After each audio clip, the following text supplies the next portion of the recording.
Hi ಎಲ್ಲರಿಗೂ ನಮಸ್ಕಾರ ಸ್ನೇಹಿತರೆ. ಇವತ್ತಿನ ಪುಟ್ಟಕ್ಕನ ಮಕ್ಕಳು ಸಂಚಿಕೆಯಲ್ಲಿ ಏನಾಗ್ತಿದೆ ಅಂತ ನೋಡೋಣ. ಇವತ್ತು ಅಂದರೆ 26 ಫೆಬ್ರವರಿ 2025ರಂದು ರವಿಚಂದ್ರನ್ ಸರ್ಗೆ ಪುಟ್ಟಕ್ಕ ಅವರು ಹೇಳ್ತಾರೆ, ನಾನು ಬದುಕಿದ್ದು ಏನು ಪ್ರಯೋಜನ ಅಂತ ಕೇಳ್ತಾರೆ.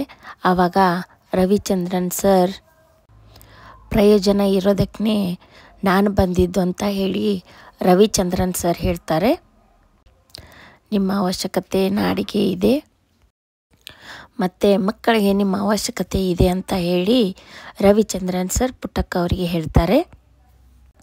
ಅಷ್ಟೊತ್ತರಲ್ಲಿ ಪೊಲೀಸರು ಕೂಡ ಬರ್ತಾರೆ. ರವಿಚಂದ್ರನ್ ಸರ್ ಮತ್ತೆ ಹೇಳ್ತಾರೆ, ನೀವು ಸಾಯಬಾರ್ದು ಪುಟ್ಟಕ್ಕ, ನಿಮ್ಮ ಜೊತೆ ನಾನೇ ಇರ್ತೀನಿ, ನಾನು ಹೋರಾಡ್ತೀನಿ ಅಂತ ಅನ್ನೋ ಮಾತನ್ನು ರವಿಚಂದ್ರನ್ ಸರ್ ಪುಟ್ಟಕ್ಕ ಅವರಿಗೆ ಧೈರ್ಯವನ್ನು ಹೇಳ್ತಾರೆ. ಆವಾಗ ಪುಟ್ಟಕ್ಕ ಅವರು ರವಿಚಂದ್ರನ್ ಸರ್ಗೆ ನಮಸ್ಕರಿಸ್ತಾರೆ. ಆವಾಗ ಸ್ವಲ್ಪ ಪುಟ್ಟಕ್ಕ ಅವರ ಮುಖದಲ್ಲಿ ನಗು ಕಾಣಿಸುತ್ತೆ.